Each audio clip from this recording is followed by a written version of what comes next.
नमस्कार। इस वक्त एक बहुत बड़ी खबर सामने आ रही है। खबर ये है कि भारत के हमले के बाद पाकिस्तान डरा हुआ है और सहमा हुआ है। पाकिस्तान की तरफ से लगातार बयान आ रहे हैं, लेकिन भारत रुकने को तैयार नहीं है। भारत की तरफ से लगातार पाकिस्तान को जवाब दिया जा रहा है। कल देर रात जिस तरह से पाकिस्तान और पीओके के आतंकवादी के रहने वाले इलाके पर भारत ने टारगेट करके हमला किया, उसके बाद पाकिस्तान सहमा हुआ है। पाकिस्तान की तरफ से एक बहुत बड़ा बयान आया है। क्या बयान आया है जानते हैं जितेंद्र सर से। क्या कहा गया है पाकिस्तान की तरफ से और कौन बोला है? पाकिस्तान के रक्षा मंत्री ख्वाजा आसिफ ने कहा है कि अगर भारत पीछे हटता है तो पाकिस्तान संघर्ष को समाप्त करने को तैयार है। यह बयान बहुत बड़ा बयान है। मतलब उस पाकिस्तान का सीधा कहना है कि भारत अब भी कम से कम पीछे हट जाए तो हम संघर्ष को आगे बढ़ाने के लिए आगे नहीं बढ़ सकते हैं। मतलब वो समझौतावादी मूड में दिखाई दे रहा है। लेकिन चीन का बयान मतलब दोहरा अर्थ रखता है। चीन ने कहा है कि यह घटना जो है, यह जो अटैक है वो अफसोसजनक है। भारत और पाकिस्तान दोनों पड़ोसी हैं। चीन भी इन दोनों देशों के पड़ोसी हैं। इसलिए शांतिपूर्ण और संयम के साथ इस मतलब तनाव को समाप्त करना चाहिए। अब देखिए, वहीं अमेरिका के राष्ट्रपति डोनाल्ड ट्रंप जो है वो भी द्विअर्थी बयान दिया है। उनका कहना है कि ये तो लोगों को पहले से पता था और यह कोई नई बात नहीं है। अब दोनों देश शांतिपूर्ण ढंग से इस विवाद को समाप्त करें। लेकिन सवाल है कि पाकिस्तान कह रहा है कि भारत अगर पीछे हटे तो हम इस संघर्ष को रोक देंगे। सवाल है कि क्या पाकिस्तान संघर्ष करने की स्थिति में है? सैन्य क्षमता के आधार पर देखा जाए तो भारत और पाकिस्तान में कौन मजबूत है? देखिए, पाकिस्तान बिल्कुल अब युद्ध करने की स्थिति में नहीं है। इसीलिए आप देख रहे होंगे जो रात के 1 बजे के लगभग भारत ने अटैक किया है और अभी दिन के लगभग 1 बज रहे हैं। 12 घंटा बाद भी पाकिस्तान का कोई ऐसा बड़ा अटैक या मतलब जवाबी कार्रवाई नहीं हुई है। मतलब यह अपने आप में दर्शाता है कि पाकिस्तान अपने को अभी संभालने में ही जुटा हुआ है। और एलओसी पर तो लगातार दोनों तरफ से गोलियां चल रही है। रात से ही जो खबर निकलकर सामने आ रही है, अभी मैं एनडीटीवी देख रहा था, उसमें ये भी खबर चल रही है कि करीब 10 भारतीय के भी मारे जाने की सूचना है। देखिए, युद्ध का जो स्वरूप बदल गया है उसमें एलओसी पर इधर से फायरिंग करना, उधर से कुछ फायर का उल्लंघन वो होगा। अभी तो वो सीज फायर का उल्लंघन होगा जब भारत ही नहीं माना है, पाक के एरिया में घुस के अटैक किया है, तो अभी एलओसी का कोई मायने मतलब नहीं है। और एलओसी पर गोलाबारी होते रहना ये बड़ी बात नहीं है। ये तो आम दिनों में भी सेना के जो जवान हैं वो कुछ गोलीबारी उधर से कर देते हैं, उधर के जो है सो भारत पर करते हैं और उसमें 1-2 लोग मरते जीते रहते हैं। ये आप देखते होंगे। अभी का जो माहौल है उसमें पाकिस्तान के अगले कदम पर पूरा मतलब सिचुएशन निर्भर करता है। पाकिस्तान अगर कोई बड़ा जवाबी कार्रवाई करता है तो उस स्थिति में भारत को इससे बड़ा मतलब जवाब देना होगा और तब जाके परिस्थिति जो बदलेगी या जो माहौल बनेगा उसको कैसे संभाला जा सकता है या उससे किस देश को कितना नुकसान होगा, ये सबसे गंभीर बात है। तो ये अभी जो स्थिति वर्तमान में है, एलओसी पर भी जो माहौल है, भारत आगे के लिए भी तैयार है या फिर जिस तरह से अभी भारतीय सेना की तरफ से प्रेस कॉन्फ्रेंस करके बताया गया कि ये पाकिस्तान पर हमला नहीं है बल्कि पाकिस्तान और पीओके जहां पर आतंकवादियों को संरक्षण दिया गया था उन जगहों पर अटैक किया गया है। इससे किसी सिविलियन को नुकसान नहीं हुआ है, पाकिस्तानी सैनिक को भी कोई नुकसान नहीं किया गया। देखिए, ये तो बहुत अच्छा भारत का कदम है। अगर भारत सिविलियन मतलब घनी आबादी पर या पाकिस्तान के किसी इमारत या इंस्टीट्यूशन को ध्वस्त करने का काम करता तो इससे वैश्विक स्तर पर जो हमारे मतलब विदेशी ताकतें जो है, जो हमारे विरोधी हैं, वो पाकिस्तान के फेवर में सीधा उतर आते।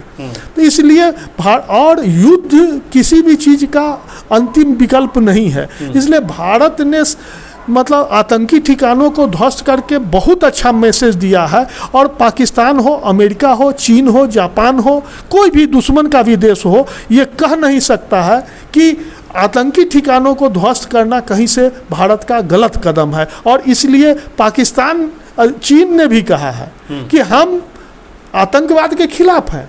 वो एक लाइन दोहरा रहा है बार बार, क्योंकि कोई भी देश आज के डेट में यह नहीं कह सकता है जो हम आतंकवाद के समर्थक हैं। आतंकियों को जो प्रशिक्षण दिया जा रहा है वो सही है। इसलिए अभी का जो सीन है उसमें, हाँ, आप जो पूछ रहे थे ये भारत क्या अगले कदम के लिए तैयार है? बिल्कुल तैयार होगा।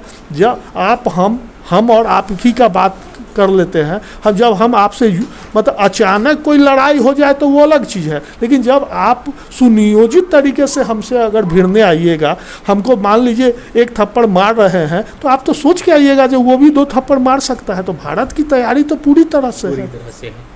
क्या ये अभी एक चर्चा मैं ये भी देख रहा था सोशल मीडिया पर कि कल जो हमला हुआ उसमें क्या राफेल का भी इस्तेमाल किया गया है?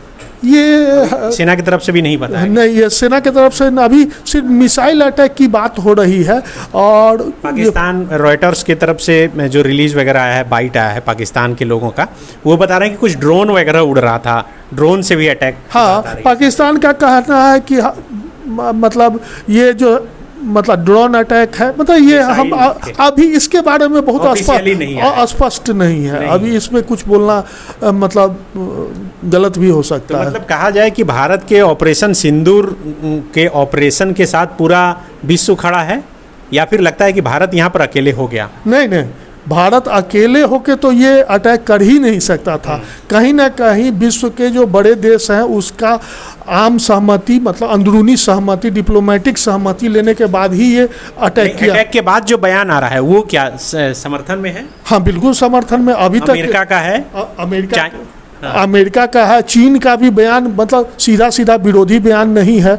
अमेरिका, चीन, रसिया का बयान अभी तक नहीं आया है स्पष्ट रूप से। तो मतलब अभी तक कोई देश भारत के इस अटैक का निंदा नहीं किया है। तो बिल्कुल पाकिस्तान में जो है खलबली है भारत के इस ऑपरेशन सिंदूर के बाद, और लगातार जिस तरह से पाकिस्तान के वीडियो सामने आ रहे हैं कि किस तरह से जो लोग घायल हैं या फिर जो लोग मारे गए उनके साथ पाकिस्तान के लोग खड़े हैं। और उसी पर सवाल भारत फिर से सवाल खड़ा कर रहा है कि भारत सिर्फ उन ठिकानों पर अटैक किया जहां पर आतंकी रहते थे, जहां पर आतंकी ट्रेनिंग लेते थे, जहां पर आतंकियों का जो पनाहगाह था, जहां से आतंकी ट्रेनिंग लेकर भारत आते थे, वहां पर अटैक हुआ। लेकिन फिर भी पाकिस्तान उन लोगों के साथ खड़े है। तो लगातार हम अपडेट सुबह से हम पहुंचा रहे हैं। एक और अपडेट है। अपडेट ये है, देखिए अभी जो पाकिस्तान के सामने जो जानकारी आ रही है उसमें सबसे मतलब जो सब पाकिस्तान कमज़ोर दिख रहा है वो है ब्रह्मोस सुपरसोनिक मिसाइल। भारत के पास जो ब्रह्मोस सुपरसोनिक मिसाइल है, इसको रोकना पाकिस्तान के पास अभी मतलब तकनीकी रूप से वो पूर्ण सक्षम नहीं है। दूसरा जो एक विषय और आ रहा है, जो अग्नि मिसाइल जो भारत का है वो 5 से 8,000 किलोमीटर दूर तक मार कर सकता है। मतलब हम 8,000 किलोमीटर का टारगेट बना के यहाँ से डायरेक्ट पाकिस्तान के किसी शहर पर हमला कर सकते हैं। जबकि पाकिस्तान का जो क्षमता है वो शाहीन 3 का है। शाहीन 3 का अधिकतम रेंज जो है 2750 किलोमीटर है। तो 2750 किलोमीटर और 8,000 किलोमीटर, आप इसका फासला देख सकते हैं। जो हम यहाँ से 8,000 किलोमीटर दूर पाकिस्तान के किसी ठिकाने को टारगेट कर सकते हैं। उसी तरह से पाकिस्तान के पास एक जो और मतलब कमज़ोर नस बताया जा रहा है वो है आपका सैन्य क्षमता के मामले में। भारत के पास एयरक्राफ्ट जो है वो लगभग अभी 2229 है, जबकि पाकिस्तान के पास एयरक्राफ्ट मात्र 1399 है। फाइटर एयरक्राफ्ट जो है भारत के पास वो 513 है, जबकि पाकिस्तान के पास मात्र 328 है। अब अटैक हेलीकॉप्टर, मतलब जिस हेलीकॉप्टर से हम अटैक कर सकते हैं, एक हेलीकॉप्टर वो होता है जिससे हम एक जगह से दूसरी जगह आते जाते हैं, लेकिन जो सेना के काम में उपयोग में आता है अटैक हेलीकॉप्टर, हेलीकॉप्टर के नीचे से बम बारूद गिरता है। हाँ, बम बारूद वगैरह में हम लोग देखे हैं। तो भारत के पास ऐसे लगभग 80 अटैक हेलीकॉप्टर है, जबकि पाकिस्तान के पास बहुत ही कम है।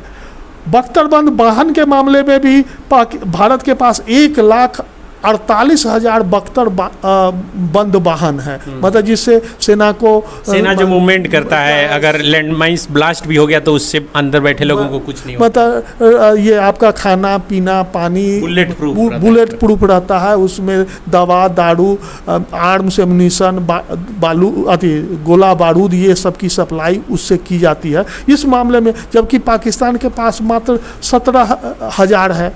उसी तरह से टैंक को अगर आप देखेंगे तो भारत के पास 4201 टैंक है, वहीं पाकिस्तान के पास 2627 टैंक है। अब पनडुब्बी की बात करेंगे तो भारत के पास अभी अत्याधुनिक 18 पनडुब्बी है और पाकिस्तान के पास मात्र 8 पनडुब्बी है। तो इस तरह का जो सिचुएशन है वो कहीं ना कहीं पाकिस्तान को आक्रामक होने से रोक रहा है।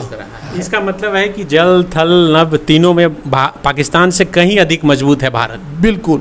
और एक अभी और सुखद स्थिति ये है कि आप देख रहे हैं कि पाकिस्तान के रक्षा मंत्री बैकफुट पर हैं और पाकिस्तान के प्रधानमंत्री थोड़ा सा आक्रामक हैं। अच्छा। लेकिन भारत के नज़रिए में भी आप अगर इसको देखेंगे तो अब तक विपक्ष के किसी नेता ने इस अटैक का विरोध या निंदा नहीं किया है। ये एक बड़ी बात है और इस समय भारत को इसी तरह की एकजुटता बनाए रखने की जरूरत है। अटैक से पहले भी जब सर्वदलीय बैठक हुई थी और कल फिर एक सर्वदलीय बैठक बुलाई गई है।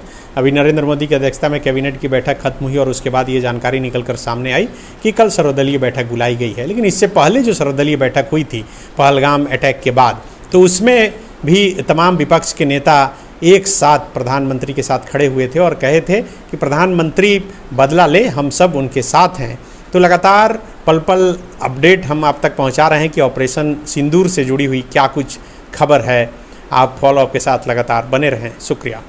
जहां 27 वर्षों के सफर में 17,000 से भी अधिक छात्रों ने डॉक्टर एवं इंजीनियर बनकर भरे सफलता की ऊंची उड़ान, जहां साधारण छात्र भी झारखंड टॉपर्स बनकर बना रहे इतिहास। दूरदर्शी शिक्षाविद श्री विपिन सिंह के मार्गदर्शन में मेडिकल एवं इंजीनियरिंग के लाखों छात्रों के लिए आशा की किरण के रूप में गोल नेशंस लीडिंग इंस्टीट्यूट। बायोम सिर्फ मेडिकल प्रिपरेशन का संस्थान। बायोम से लगातार दूसरी बार नीट यूजी में 700 मार्क्स पार। 10th पास स्टूडेंट्स के लिए फाउंडेशन कोर्स, 11th पास स्टूडेंट्स के लिए फ्रेशर कोर्स और 12th पास स्टूडेंट्स के लिए टारगेट कोर्स 17 अप्रैल से शुरू हो रहे हैं। कॉल 7360066190 और visit biome, circular road near women's college and Hinoo, Ranchi. thefollowup.in. Like, share and subscribe. www.thefollowup.in